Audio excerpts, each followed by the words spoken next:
believe they're ranked close to 83 right now. But basically, they're saying their goal is to create an alternative ecosystem of digital services that is compelling for consumers and that is fair and open for developers. So basically, I'm going to go over what's on the bottom. So who they are, what's the purpose of the token, the roadmap, the current value, the strengths, and the challenges. And then basically, who is KIN? They are going to integrate with the KIK messaging app, which has about 15 million users.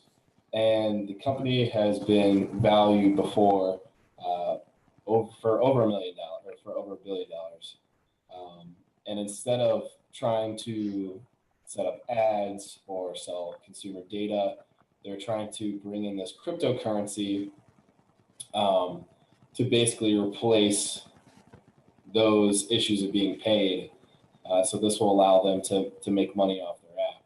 So they actually had a point experiment. They had KIK points, where the average volume of transactions was roughly 300,000 per day, and it peaked at one day at 2.6 million transactions per day. They talk about this in their white paper, and they're talking about scalability issues because, you know, Bitcoin and ethereum, if they were to use these blockchains, they might clog up the blockchain and not be able to send these transactions. So it's pretty much a simple, you know, use case. You're going to be having cryptocurrency on like a messaging app. So some of the things that they said for use cases were, one, were going to be VIP groups. So if you follow an influencer, you can bid to be in their group, and if you reach the minimum amount or you're included in the group, then you're going to pay that amount in your KIN points. You can also get paid for user-generated content. Also, if you want to shout out for messaging, almost like advertising in a certain way, you can do that.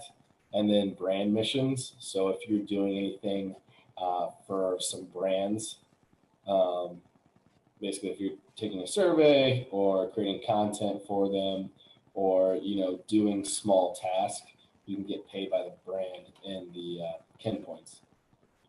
So as Garrett brought up, the supply, there's only about 7.5% in circulation, and 60% of that is uncirculated supply, which this is what I definitely have a problem with. So how they're going to release these tokens, every year they're going to basically send out 20% of the remaining awards, whatever is left over. So you can kind of see at the bottom there on the chart on the left, that's the quote unquote the inflationary period and how much they're going to distribute out every single year. So as you can see, there's less and less tokens that are going to be sent out to the public, which can be a good thing in a sense, because you're going to have more stable returns, where I think a lot of coins, you're going to have that inflation where they're taking the opposite approach, where they're trying to burn coins. They're trying to put more coins in. And let me go into the details on how this KIK rewards engine happens, this 60% of the uncirculated supply. But also there's 30% that goes to the KIK team. And that's how they're going to basically get their rewards and pay for marketing and different things like that, and the developers to keep this KIN cryptocurrency going. So the KIN rewards engine distributes tokens every single day. And of these new tokens, 3/4 of them will be allocated as rewards, and 1/4 of them will go back into the KIN Foundation as marketing and operations for their budget. So there's a little trick there.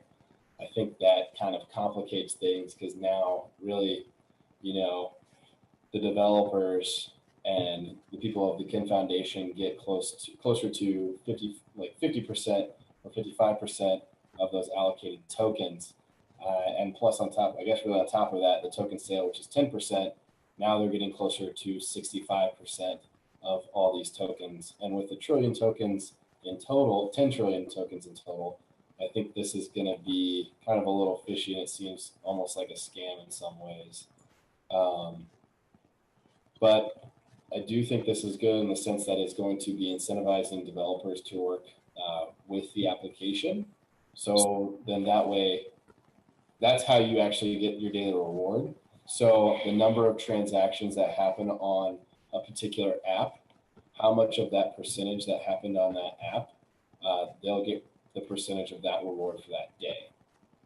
So I think you're going to see a lot of more powerful applications getting a lot more rewards and going to be more developed as they go on. So just a little roadmap. They're currently going to be having digital services join the KIN ecosystem, but their KIN rewards engine will not launch until Q3 of 2018. So they've slightly already integrated it with KIK, and they've raised over $100 million from their ICO, but they're not going to start those rewards until Q3 of 2018. So looking at the current market value, they're valued about 2 Satoshi, or 0.00026 cents. And if we look at it, their market cap is over 200 million. They've had some decent amount of volume. They definitely peaked in January like every single altcoin did. But again, there's that issue of only 7.5% of those tokens in circulation. So some of the strengths I think that they have for this token is they already have an active user base. They're not on any large exchanges, and they're relatively low price compared to the January all-time high. Some of the challenges I think that they're going to have for the team is running into that issue of scalability, just like every other token. But they're looking at Stellar and Orbs for options on other blockchains rather than being an ERC20 token. They might not be incentivized to place tokens on bigger exchanges because they want it to be more circulated through their app, and they even said that in the white paper. And then finally, the biggest issue I think is that low percentage being in circulation for this cryptocurrency. So that's all I have. Does anybody else have any questions on this? That's pretty interesting because that's almost exactly what the Telegram Open Network is trying to do in terms of provide these digital services.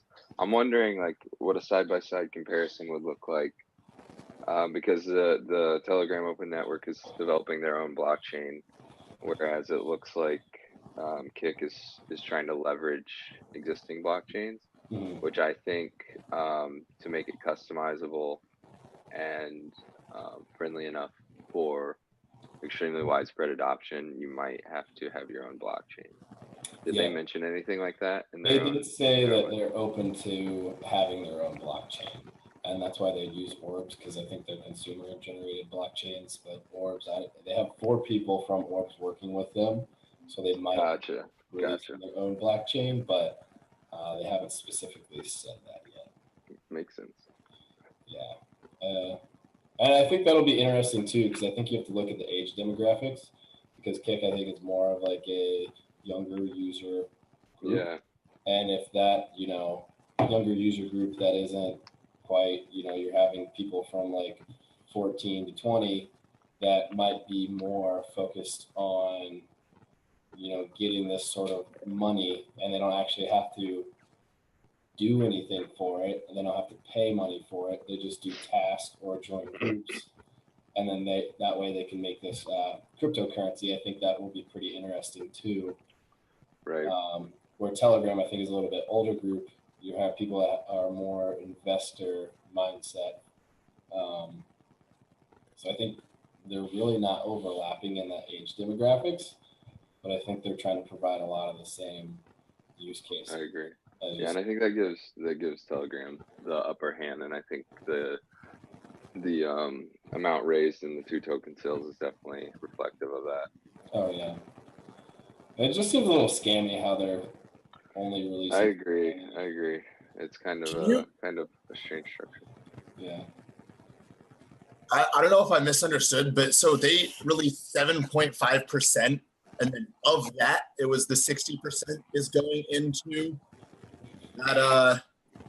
So they basically had 10% for token sale. Okay. And there might not be the exact breakdown, but it's like 10% token sale, 60% basically locked away and will be released later, and then 30% is for the team. So basically, that 60% is going to be 3/4 of the 60% is going to go to developers on the app, and 1/4 will be given to. It's going to basically be given to the actual team for marketing and operations. So that 1/4 actually now is part of that 30% and part of that token sale. So it kind of looks a little fishy on how they're doing that. Got it. That's where you're getting that 55% in total. Yeah, so they're really getting closer to 55% of the total supply. Yeah, that's fishy. Yeah, so if you look at their total supply versus a circulating supply, they're really closer to, they're over $1 billion valuation just for their token. So I don't know. Didn't really feel comfortable with that little amount of tokens being sent out. And then I guess I would have a problem with it if they, that quarter, they didn't touch it all. It didn't go to the operations team. It wasn't so vague, like marketing and operations. Like if that went back to the consumer somehow, then I think that would be, if they had a random airdrop every month or every other day or something like that, or every day, then I don't think I'd have as much of a problem with it. But I think the team's just making a lot of money at that point and taking advantage of that market.